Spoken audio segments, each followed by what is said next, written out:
প্রিয় দর্শক ও শ্রোতাবৃন্দ, আসসালামু আলাইকুম। আশা করি ভালো আছেন। আমার আজকের এপিসোডে আপনারা জানতে পারবেন দিল্লির সিংহাসনে বসা প্রথম মুসলিম নারী সুলতানের বিস্ময়কর জীবন কাহিনী। বিস্তারিত জানতে আমার ইতিহাসের কথা চ্যানেলটি সাবস্ক্রাইব করুন এবং ভিডিওটি না টেনে শেষ পর্যন্ত দেখুন। ১৩ শতকের ভারত। দিল্লির সিংহাসন তখন শক্তিশালী তুর্কি শাসকদের দখলে। সাম্রাজ্যের রাজনীতি, সেনাবাহিনী এবং প্রশাসনের সর্বত্র ছিল পুরুষদের আধিপত্য। সেই সময় কেউ কল্পনাও করতে পারেনি যে একদিন একজন নারী দিল্লির সিংহাসনে বসবেন। কিন্তু ইতিহাস কখনো কখনো এমন কিছু মানুষকে জন্ম দেয় যারা যুগের নিয়ম ভেঙে নতুন ইতিহাস রচনা করেন। আজকের এই ঐতিহাসিক গল্পটি এমনই এক অসাধারণ নারীর। তিনি ছিলেন সাহসী, বুদ্ধিমতী এবং দৃঢ়চেতা। তিনি হলেন দিল্লি সালতানাতের প্রথম এবং একমাত্র নারী সুলতান, সুলতানা রাজিয়া। তার পুরো নাম ছিল জালালাতুদ্দিন রাজিয়া। তিনি সুলতান শামসুদ্দিন ইলতুৎমিশের কন্যা এবং দিল্লির মামলুক বংশের অন্যতম গুরুত্বপূর্ণ শাসক। সুলতানা রাজিয়া ছিলেন ভারতীয় উপমহাদেশের ইতিহাসে এক অসাধারণ নারী শাসক। তিনি ১২৩৬ থেকে ১২৪০ খ্রিস্টাব্দ পর্যন্ত দিল্লি সালতানাত শাসন করেন এবং ভারতীয় উপমহাদেশের প্রথম মুসলিম নারী শাসক হিসেবে ইতিহাসে অমর হয়ে আছেন। তিনি ছিলেন দিল্লির একমাত্র নারী সুলতান। পিতা ইলতুৎমিশ রাজিয়াকে অত্যন্ত মেধাবী ও যোগ্য মনে করতেন। ইলতুৎমিশ বলেছিলেন, আমার পুত্রেরা ভোগ বিলাসে মত্ত, কিন্তু রাজিয়া শাসন কার্যে অনেক বেশি যোগ্য। তাই তিনি রাজিয়াকেই তার সালতানাতের উত্তরাধিকারী মনোনীত করেন। ১২৩৬ খ্রিস্টাব্দে ইলতুৎমিশের মৃত্যুর পর প্রথমে তার পুত্র রুকনুদ্দিন ফিরোজ সিংহাসনে বসেন, কিন্তু তার অযোগ্যতার কারণে দিল্লির জনগণ বিদ্রোহ করে এবং রাজিয়াকে সুলতান ঘোষণা করে। সুলতানা রাজিয়ার জন্ম আনুমানিক ১২০৫ খ্রিস্টাব্দে উত্তর ভারতের বদাউন শহরে। তিনি দিল্লি সালতানাতের শক্তিশালী শাসক শামসুদ্দিন ইলতুৎমিশের কন্যা ছিলেন। যেখানে রাজপরিবারের অধিকাংশ নারী পর্দার আড়ালে জীবন কাটাতেন, সেখানে রাজিয়া ছোটবেলা থেকেই শিক্ষা, প্রশাসন, কূটনীতি ও সামরিক প্রশিক্ষণ লাভ করেন। তিনি ঘোড়ায় চড়তে পারতেন, তীরন্দাজিতে দক্ষ ছিলেন, তলোয়ার চালনাতেও ছিলেন পারদর্শী। তার পিতা বুঝতে পেরেছিলেন যে রাজিয়া তার পুত্রদের তুলনায় অনেক বেশি যোগ্য ও দক্ষ। ইলতুৎমিশ যখন বিভিন্ন সামরিক অভিযানে ব্যস্ত ছিলেন, তখন রাজিয়া দিল্লির প্রশাসন পরিচালনা করেন। তার দক্ষতায় মুগ্ধ হয়ে ইলতুৎমিশ তাকে নিজের উত্তরাধিকারী হিসেবে মনোনীত করেন।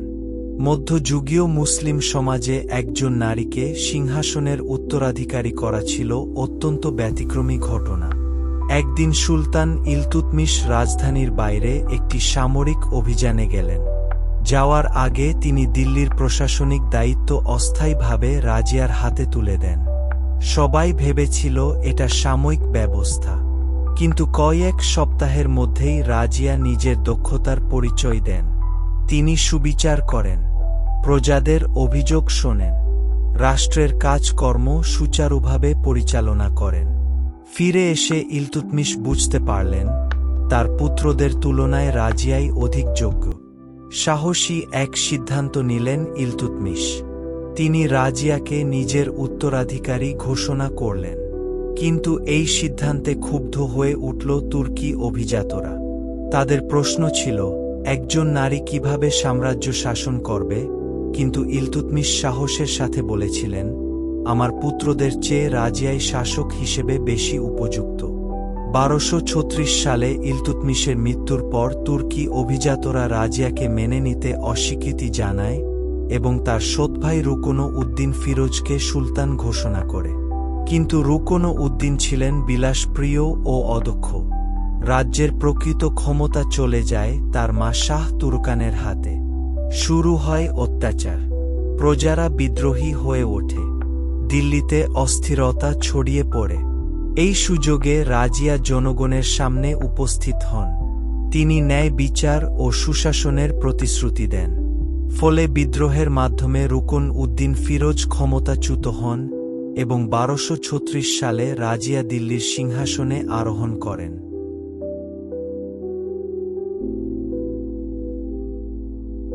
রাজিয়া নিজেকে সুলতানা বলতে পছন্দ করতেন না, কারণ সুলতানা শব্দটি সাধারণত সুলতানের স্ত্রীকে বোঝাত। তিনি নিজেকে সুলতান হিসেবেই পরিচয় দিতেন এবং রাষ্ট্রের সর্বোচ্চ শাসক হিসেবে ক্ষমতা প্রয়োগ করতেন। তিনি পর্দার আড়ালে থাকতেন না, খোলা দরবারে উপস্থিত হতেন, সৈন্যদের সামনে ভাষণ দিতেন, যুদ্ধে নেতৃত্ব দিতেন, পুরুষ শাসকদের মতো পোশাক পরতেন। এমন দৃশ্য তৎকালীন সমাজে ছিল অকল্পনীয়। রাজিয়া ছিলেন অত্যন্ত দক্ষ প্রশাসক। 4 বছরের সংক্ষিপ্ত শাসনকালে রাজিয়া বহু সংস্কার করেন। তিনি বিচার ব্যবস্থা উন্নত করেন, প্রশাসনে দুর্নীতি কমানোর চেষ্টা করেন, শিক্ষা ও সংস্কৃতির পৃষ্ঠপোষকতা করতেন, সড়ক ও জনকল্যাণমূলক কাজের উন্নয়ন ঘটান, সেনাবাহিনীকে শক্তিশালী করেন, প্রজাদের সঙ্গে সরাসরি যোগাযোগ রাখতেন, হিন্দু মুসলিম নির্বিশেষে সকল প্রজার কল্যাণে কাজ করতেন, বাণিজ্য ও অর্থনীতির উন্নয়নে মনোযোগ দিয়েছিলেন। তিনি বেশ কয়েকটি বিদ্রোহ দমন করেন, রাওয়ালপিন্ডি সহ বিভিন্ন অঞ্চলে সফল সামরিক অভিযান পরিচালনা করেন। তিনি পর্দার আড়ালে না থেকে প্রকাশ্যে দরবার পরিচালনা করতেন এবং অনেক সময় পুরুষ শাসকদের মতো পোশাক পরিধান করতেন। এমনকি যুদ্ধক্ষেত্রেও তিনি সেনাবাহিনীর নেতৃত্ব দিতেন। ধীরে ধীরে জনগণের মধ্যে তার জনপ্রিয়তা বাড়তে থাকে, কিন্তু তার সাফল্যই হয়ে ওঠে তার সবচেয়ে বড় শত্রু। তুর্কি অভিজাতরা কখনো রাজিয়াকে মেনে নিতে পারেনি। তারা মনে করত একজন নারী তাদের উপর কর্তৃত্ব করতে পারে না। পরিস্থিতি আরও জটিল হয়ে ওঠে যখন রাজিয়া তার ঘনিষ্ঠ সহযোগী জামালউদ্দিন ইয়াকুতকে গুরুত্বপূর্ণ পদে উন্নীত করেন। শুরু হয় গুজব, চলে ষড়যন্ত্র। ক্ষমতার করিডোরে রাজিয়ার বিরুদ্ধে গোপন পরিকল্পনা তৈরি হতে থাকে। 1240 সালে ভাটিন্ডার গভর্নর ইখতিয়ার উদ্দিন আলতুনিয়া বিদ্রোহ ঘোষণা করেন। রাজিয়া নিজেই সেনাবাহিনী নিয়ে বিদ্রোহ দমন করতে রওনা হন, কিন্তু ভাগ্য তার সঙ্গে ছিল না। যুদ্ধে তার বাহিনী পরাজিত হয়, ইয়াকুত নিহত হন, আর রাজিয়া বন্দী হন। বন্দী অবস্থায় এক আশ্চর্য ঘটনা ঘটে। রাজিয়া ও আলতুনিয়ার মধ্যে ঘনিষ্ঠতা তৈরি হয়। পরবর্তীতে তারা বিবাহ বন্ধনে আবদ্ধ হন।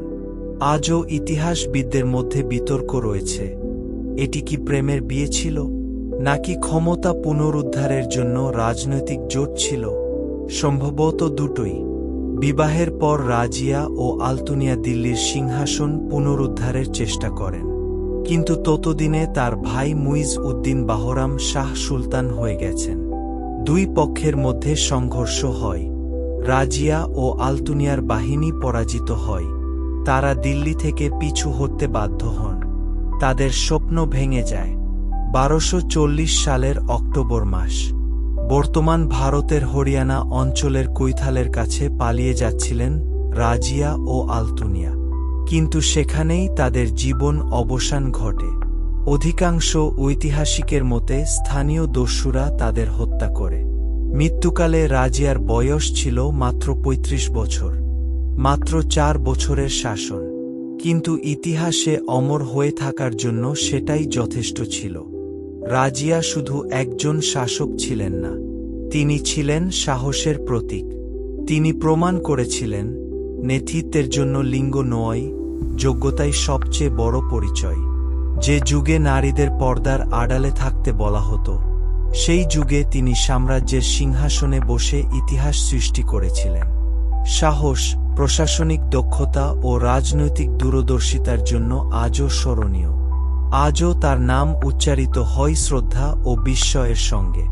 তিনি ছিলেন দিল্লির সিংহাসনে বসা প্রথম নারী, ইতিহাসের এক উজ্জ্বল নক্ষত্র, সুলতানা রাজিয়া। সাহস, প্রশাসনিক দক্ষতা ও রাজনৈতিক দূরদর্শিতার জন্য আজও স্মরণীয়। প্রিয় দর্শক ও শ্রোতাবৃন্দ, দিল্লির সিংহাসনে বসা প্রথম মুসলিম নারী সুলতানের জীবনী নিয়ে তৈরি ভিডিওটি সম্পর্কে কমেন্টে আপনার মতামত জানান। ভিডিওটি ভালো লাগলে লাইক ও শেয়ার করুন। আপনি নতুন হলে চ্যানেলটি সাবস্ক্রাইব করে সাথেই থাকুন। ধন্যবাদ।